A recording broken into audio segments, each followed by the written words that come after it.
Hello, and welcome to another episode of Tech Talk with Sierra Miles, where we talk all things technology and keep you up to date on the tech information that will best serve you. Sierra Miles is the premier IT service provider and technology partner here in Northern Nevada, specializing in healthcare, law, and small businesses. I'm here with Sierra Miles partner and founder, Brandon App, and today we are going to be talking about the most common tech questions we get from business owners here in Northern Nevada. Brandon, thank you for being here. Hello, everyone. All right, so with that, let's just jump right in. So, like I said, we're talking about the most common questions we get from business owners here in Northern Nevada in terms of IT and all that good stuff. So, let's start off with the first one, which is, should I invest in on premise servers or move to the cloud? So that's a really great question because it can really kind of depend on your industry. Typically, cloud is best for flexibility, scalability, remote access, and there's quite a bit of predictability when it comes to monthly expenses.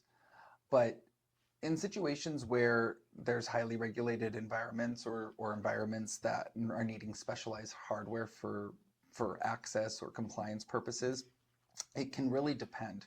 We do see healthcare organizations having a need to have on-site servers as opposed to cloud servers for compliance purposes. So definitely reach out to Sierra Miles and discuss with us if you're considering a move for your server or server services to the cloud, because there's really some great solutions that are offered these days. Right, and it sounds like it's a little bit of like a case by case basis. Like there's some ups and downs to both options, is what I'm hearing here. Um, That's exactly right. Yeah, and this is where like a consultation will come into play. We offer free consultations here at Sierra Miles. So if this is ever something that you are debating over, we would love to talk it over with you in respect to your current business and your organization, what that looks like, and so on and so forth. Perfect. Next question: how often should I update or replace business software? So the biggest rule of thumb is to update regularly. A lot of times folks don't really understand or know that a lot of these updates are primarily focused for security purposes.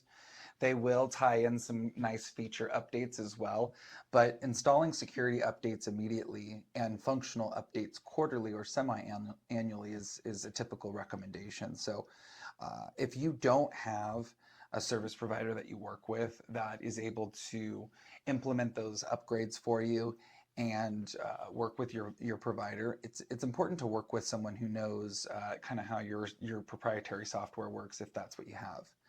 When it comes to replacing software, every 3 to 5 years or sooner, if it no longer meets your security needs or your business goals.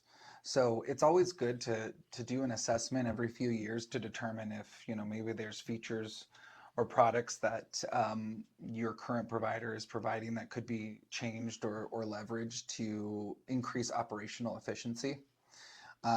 With the introduction of so many different software as a service, also known as SaaS applications, there's a lot of great solutions out there that are offered by businesses that may be a little more streamlined and more direct for your business. Right, and I want to go ahead and piggyback off of that and say, like, don't be afraid to look into these things. I know sometimes change can be a little bit intimidating. A software that you're so used to having for X amount of years, and then changing it might seem very daunting. But again, this is where IT consultants come into play, where we can kind of walk you through these sort of things and make it the most seamless transition that we can. So, yeah, of course. Next question that we get a lot of: what is the best way to support remote employees with IT solutions? So, these days a lot of people are working from home, they're working hybrid schedules. So, this is a question that we've gotten a lot. Yes, so the best way to support remote ITs with IT solution is really providing secure cloud-based collaboration tools. If your organization is not utilizing tools like Microsoft 365 or Google Workspace, those things are really a cloud-focused collaboration tool that can really support remote work and remote employees with IT solutions. Another thing is to ensure secure VPN access or zero trust security solutions are in place. So making sure that wherever your employee is working, that you have good cybersecurity and multi-factor authentication practices in place to ensure that the employee that's behind the screen is in fact the person that's accessing the information. Standardizing remote work equipment with managed laptops, secure Wi-Fi, and regular cybersecurity training is absolutely important. A lot of us can get tied up in work, especially working from home. We don't necessarily focus on some of the training or the up-to-date things that are happening in the cybersecurity realm, and doing regular cybersecurity training and making sure that work equipment is properly managed, utilizing VPNs is really important. And if you don't work with a service provider now that helps you leverage these technologies, talk to us. We're happy to help and support you in establishing these so that your organization's data is secure. We do also recommend using remote monitoring and management programs or tools to proactively address technical issues. Here at Sierra Miles, we employ a remote monitoring and management program to proactively monitor and allow us access to our clients' workstations to ensure that wherever our clients and their employees are working, that we're able to support them and support their work. Right. So it sounds like, with what you said, Brandon, there, we want to kind of take a proactive approach. So we want to stay ready so we don't have to get ready. Like you said, when you work from home, you can get really caught up in work and all that good stuff. So you're not always the most hyper vigilant. So again, the cybersecurity is prioritized as well as having that remote access. That is really helpful. Okay. And so, with this day and age, a lot of the natural disasters that we're seeing and so on and so forth, a lot of people are wondering what's the best way to back up your business data regularly? So I think the biggest, most important thing about backups is not having to utilize your brain to remember those backups. You really need to automate these backups. I have come across way too many situations where, hey, I do my backups once a week, but I forgot to do it this week, and then something happens. Right. Automating the backups to the cloud and ensuring that you have a robust backup system for your business is super important. So number one is utilizing automated backups combined with local backups. Making sure that the data that you have is in more than just one spot, ensuring that you have that data in the cloud.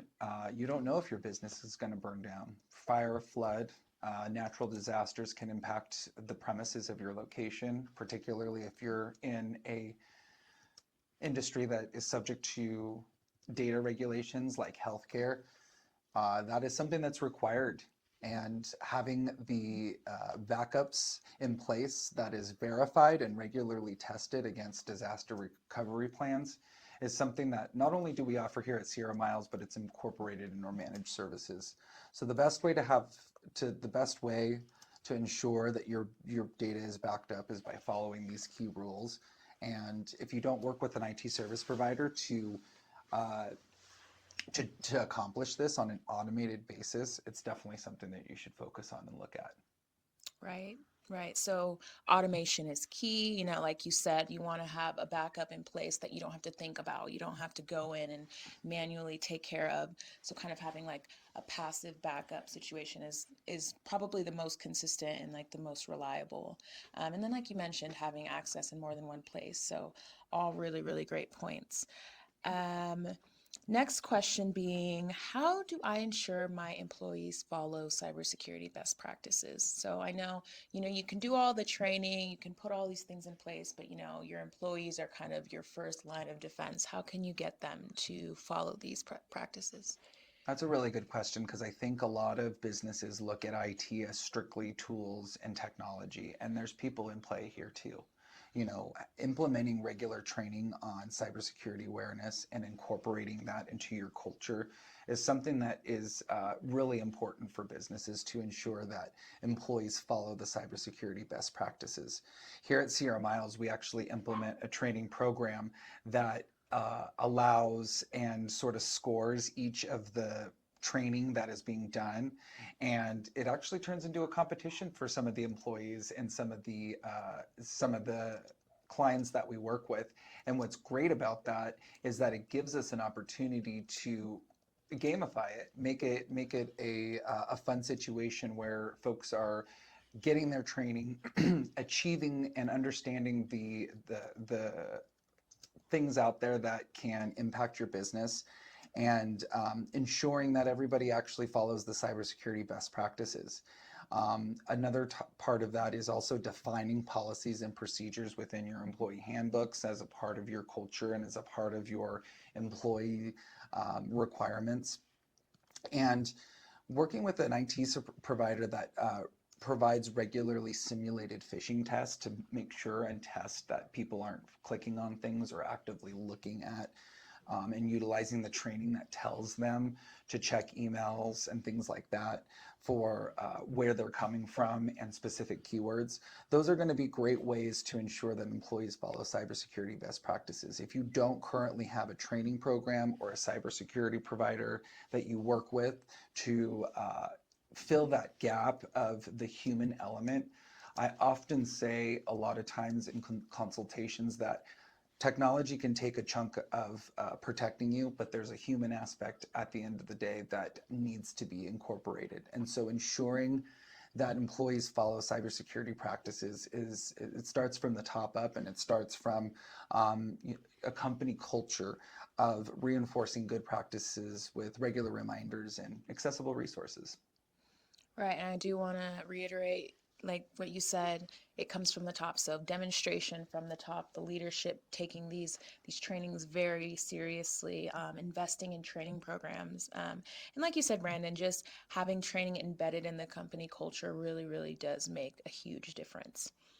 Okay, and then for our final question, I know we talked a lot about all these different aspects and how an IT team can help with these certain things, but the last question being, should I hire an in-house IT team or outsource IT support? That's a really great question, and this comes up a lot. Really, when it comes to an outside outsourced service provider, they're really going to have a lot more resources available to them than a singular in-house IT resource. While we definitely work with organizations that have their own in-house IT resource, when you work with a company like a managed service provider, they're typically going to provide you with a team that has a plethora of experience and expertise behind it. Here at Sierra Miles, we've got uh, engineers and staff members that have expertise in various areas. So, regardless of the size of your organization, having a team that's competent to address the technological problems that you might encounter, that knowledge might not be housed within one individual. And so that's why we find that even with medium or larger organizations that might have an IT resource in house, we find that we end up augmenting that because there's resources, partnerships, and technology that Sierra Miles has access to as a managed outsource IT service provider that individual businesses on their own typically can't access. There's also components of economies of scale where we're able to purchase larger quantities and enter into cybersecurity products or technology products that just may not have been available for smaller organizations. So working with an IT service provider like Sierra Miles, whether you have an in-house person or not, can help you really augment the IT that is needed to ensure that you streamline your operations. Right. And like you said, having that plethora of experience in various tech experts versus, just having one, you always have access to more knowledge. And like you mentioned, because we are an IT provider, we have access to resources that typical businesses do not have, discounts, things of that nature. So yes, very, very important stuff to think about when you are thinking about this question. And with that, we'd like to thank you so much for tuning in to Tech Talk with Sierra Miles. If you'd like to listen to more episodes, you can find us on your favorite podcast platform.